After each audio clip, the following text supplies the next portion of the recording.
Berehala ekingo diogu, abiaburuko solasaldiari ikusten duzue eszenatokia horretarako prest dagoela, baino aurrez, lankidei eskatuko diet, irudi batzuk partekatzeko zuekin.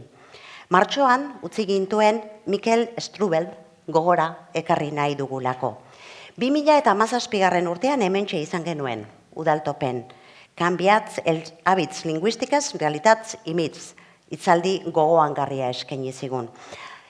Harreman ugari zituen Mikelek Euskal Herriarekin batik bat, hizkuntza plangintzari lotutako gaiekin.